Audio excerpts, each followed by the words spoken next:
the gold isn't there, we're going to be very upset.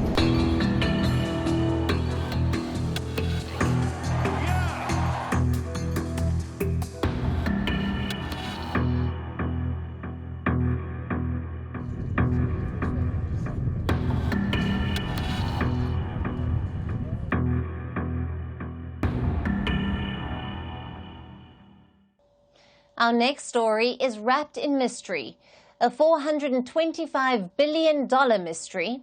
It begins at Fort Knox, a high-security U.S. Army installation in Kentucky. But the real intrigue lies next door.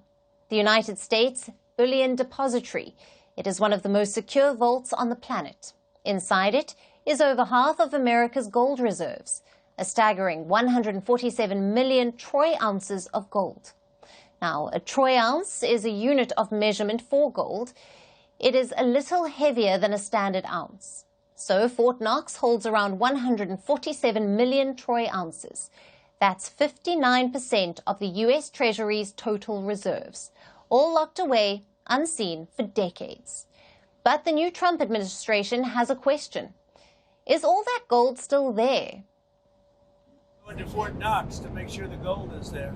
Are they going to? You know that we're going to go into Fort Knox. Do you know about that? Sir, That was that bad bump. Are they going to eliminate more national security positions, civilians there? We'll see what happens. But one of the things we do want to look, I mean, we hope everything's fine with Fort Knox, but we're going to go to Fort Knox, the fabled Fort Knox, to make sure the gold is there. Where would this President Biden brought up? If the gold isn't there, we're going to be very upset. Fort Knox holds over half of America's gold. Trump isn't sure it's still there. So he is sending his best buddy, Elon Musk. He wants Musk to investigate if the gold is still at Fort Knox. And what does Musk say? Well, this is an issue close to his heart. He's posted multiple times on X about Fort Knox. He's even asked for an audit, asking U.S. officials to check how much gold is there. But the question is, where would it go? Why does the U.S. keep its gold at Fort Knox? What are the conspiracy theories surrounding it? And why is Trump suddenly interested? Let's look at it one by one. For nearly a century, Fort Knox has been synonymous with impenetrability. It was constructed in 1936 by the U.S. Treasury. America needed a secure location for its gold reserves, and this was the perfect location. The facility sits on the rolling hills of Kentucky. It is surrounded by barbed wire, armed guards, and is protected by the U.S. Mint Police.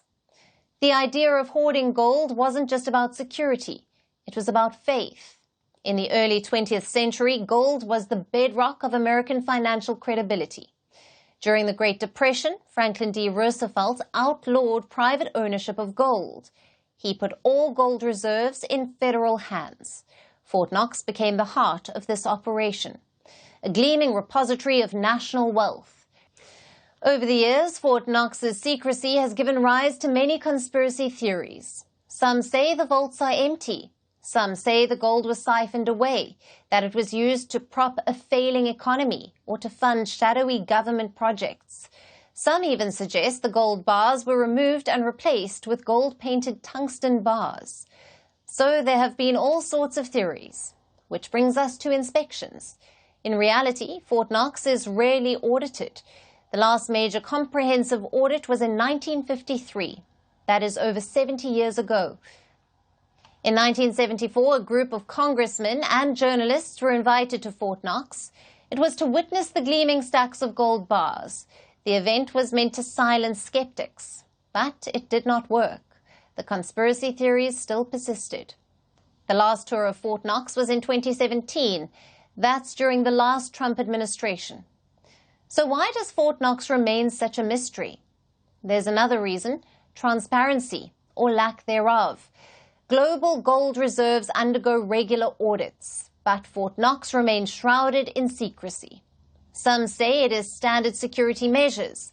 Others see it as a smokescreen, a cover for something deeper. And now Elon Musk, backed by Trump, wants to pull back the curtain. If it's there, the Treasury's position remains strong. If it's not, well, it opens up an entirely different conversation. So will Trump and Musk get their wish? Will there be an unprecedented audit of Fort Knox? And if so, what will it reveal? Maybe nothing, but maybe everything. But until then, the legend of Fort Knox remains just that, a legend, a mystery worth $425 billion waiting to be solved. Merci beaucoup. Hi, how are you? Very well, thank you. Thank you for being here. Namaste, Mr. President. Bharat Kelogan, Komeri Namaste. How many people generally follow you in interviews? Typically in a month, we have viewers up to 150 million. That's more than twice the population of France. And in the last 2 years, we had 3 billion viewers. So I say, Laurent, this is your chance to be famous. You're on Firstpost. One word to describe your equation with Prime Minister Modi. Amitié. As India and France work together, are you creating a new era of non-alignment in the technology space? India is a training superpower. 1 million engineers a year, more than all of Europe and the US combined. So we have that partnership. We have a partnership on the environment and the economy. We also have civilian nuclear programs. And that is something we've developed far beyond the France-India relationship. So we want to work together on AI. And then comes China with its DeepSeek, creating models at a fraction of the cost. Did that innovation take you by surprise? Did that breakthrough make you sit up and think, what did the Chinese do and how? But what did DeepSeek do? They took everything that was already available from the last AI model and then they recalibrated it. So are you going to ban Chinese AI in France? So we don't have this American approach of banning tech because of where it comes from.